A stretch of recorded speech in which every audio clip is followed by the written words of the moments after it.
Those of you watching this on the top 20, it's going to feel more like a top 10. Hard Rock. That's what I did. That's the story. That's what I'm sticking with. Blah, blah, blah. Hard Rock. Can't just do countdown shows, because, I mean, how much worse could this show actually get? Hard Rock. There's been 3 Russian calendars within the past couple of centuries. Hard Rock. And I'm here to tell you, great job. Hard Rock. And get excited, because we're about to do the top 20, yeah! Hard Rock Lunchbox.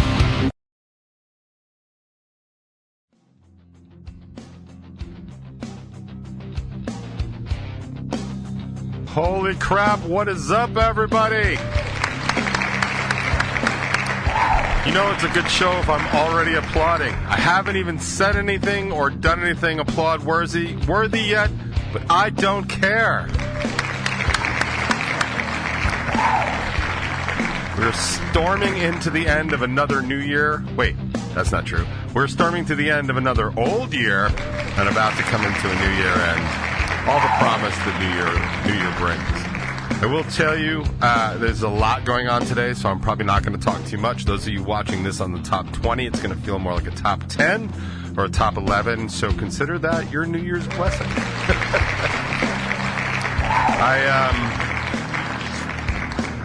Well, while I'm on it, there's a new top 20 out. There's a new top 20 out. It's called DJ and the Beeries, and it's kind of where I talk about whether or not we should dive bar or not dive bar, all that other stuff.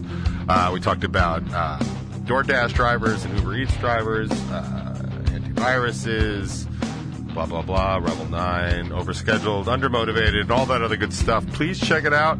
I have noticed that I say that every week to please check it out, to like and comment on it, and as far as I can tell, only Bill does that. So thank you. Actually, that's not true. I know Jackie watches, so hopefully she's still watching. But if we could like and do all that, that would be good. Because I will say, like, the hope was to add, like, subscribers to the channel and views and stuff like that. And if I'm not getting those, there's really no point in doing it. Although it has been pitched to me that maybe I should just spin off and put the top 20 in something, like, by itself. Well, not the top 20, the political part of the top 20, and just kind of have that be its own thing. But, like, I gotta tell you, man, I cannot manage all the content that I can't manage all the content that I want to do. I can't, because I can barely manage the content that I'm already doing, and I don't know how to do that better. Like, I literally need a content manager, and not like a CMS, content management system. Like, I need somebody that can manage my content. Put me in front of a microphone or with a guitar or whatever, and be like, now go do this for a little while, monkey, and then we'll just edit that out, because I am just absolute dog shit at it. I can't, it's not that I can't it's not that I wouldn't be able to figure it out, I just can't figure it out. I'm just, like, behind the 8 ball all the time, and I'm just happy to get stuff done, like, and move on to the next thing, like, let alone figuring out what to do with it.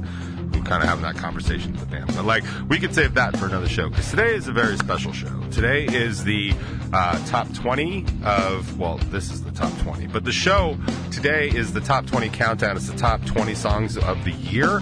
And this is not like call in and vote for your best friends, because I'm not interested in that. This is what I actually played the most of over 2022, which to me is really the most indicative of how this show works out and how it goes every week. Now, that is a combination of stuff that I want to play, stuff that I've found, like on Discover Weekly, stuff I think you should be listening to, old stuff that I think you should be listening to. Of course, all local bands that are sending me their new material, we try and play that here first, or, early, so that you guys can hear it, because local bands need local fans, and since most of my audience is a local fan, it's important to do that. Whew, that was some sentence. But also, it's your requests, and some requests are more strongly worded than others, so your demands kind of have a lot to do with how this kind of happens, too. And that's cool. But what we do is we take all the numbers and we just break them all down, and we see who we played the most. I will tell you that this year was interesting, because I had a 35-way tie for 18th place.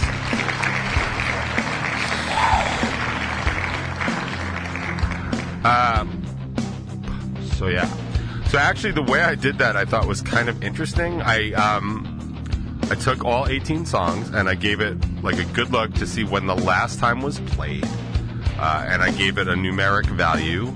Like if it was played most recently, it got a higher value than if it would played like in January. And then I went through and I thought, okay, well, which of these songs would I be would I be likely to play in the next 4 weeks, in the next 3 weeks, in the next 2 weeks, in the next week? Like, and then like what song would I be very likely to play this week if I wasn't doing a countdown show? And then I redid them, and I actually had an order come out, which I thought was pretty cool. Like it's, you know, I like math and I like stats, and I'm a bit of a science nerd when it comes to that kind of stuff. So it's kind of interesting to see how that stuff works out. So that's what I did. That's the story. That's what I'm sticking with. Blah, blah, blah. I can't help but notice that my camera is effing up again. And I think it's because it's trying to record in HD. And I guess this doesn't want to. This brand new state-of-the-art computer does not want to record in HD. I wonder if it's because something else is running. I know this is super important because I know everybody else is interested in what's happening with my computer instead of wanting to know what the top 20 is. Oh, the other point of the top 20 countdown that's worth mentioning, there's a bunch of bands that appeared in the top 20 more than once. We don't do that here. Mainly because there's some rules about playing bands more than once in an hour. Like I can get around it sometimes, and certainly for specialty shows I could probably figure it out. But as a general rule here on the box, we do not play the same band twice. If we can help it on countdown shows. We can't play spin-offs. For example, one year we played like Craving Strange had made the countdown and Jimmy's Blue Notebook had made the countdown. Like that's completely okay.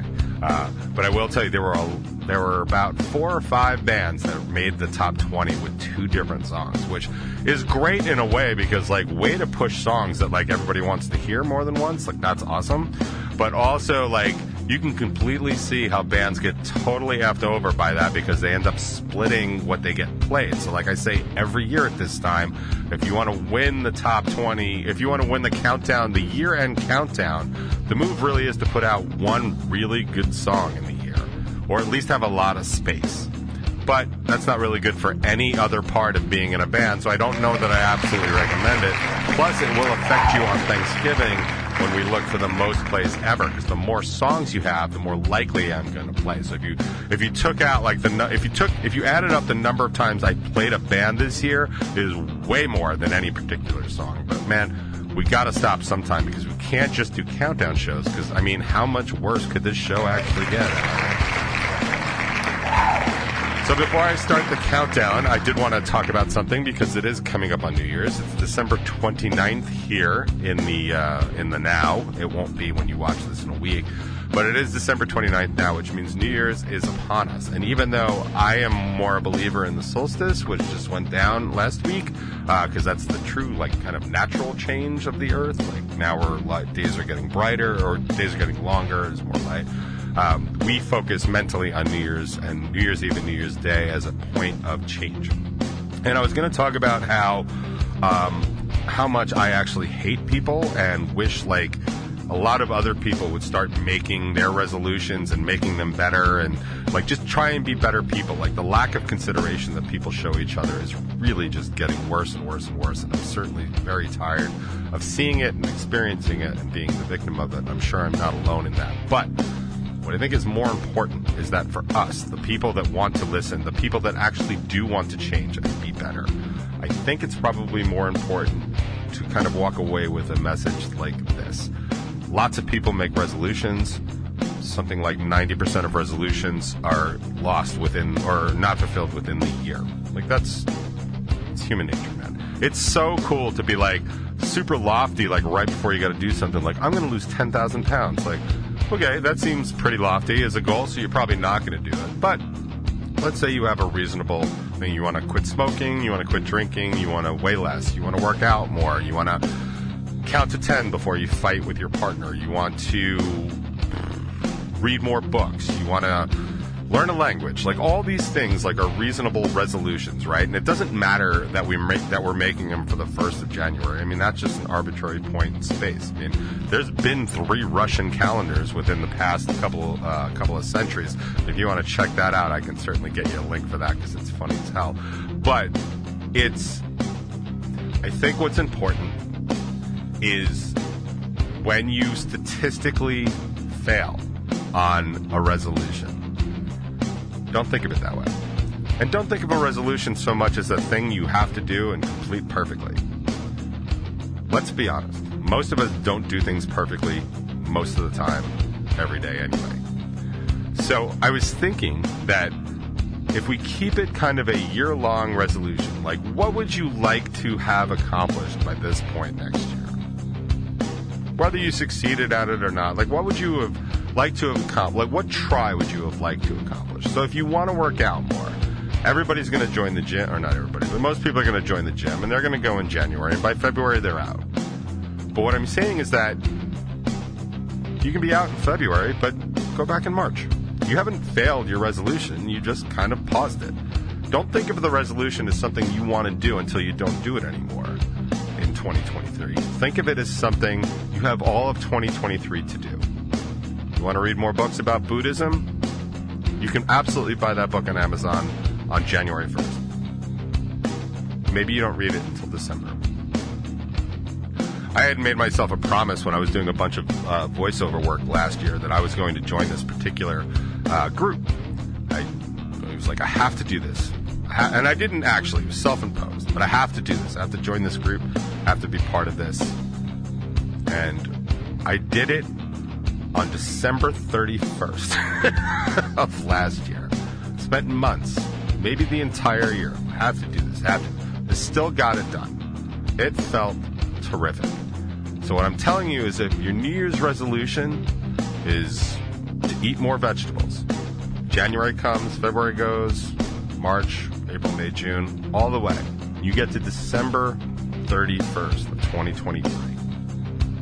And you just eat the fuck out of that vegetable tray at New Year's Eve, whatever party you're at. That's more vegetables. And I'm here to tell you, great job, because you did it. How about that?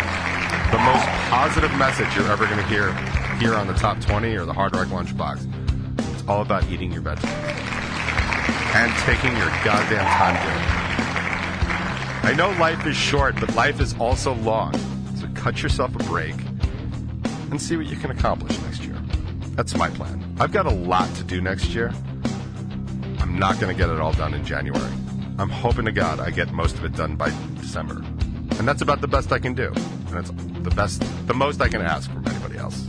But what I can ask for right now is that you listen and get excited, because we're about to do the Top 20, yeah! Top 20 songs of 2022. Should have gone with the Top 22, but I suck. And that's okay, because we all know that anyway.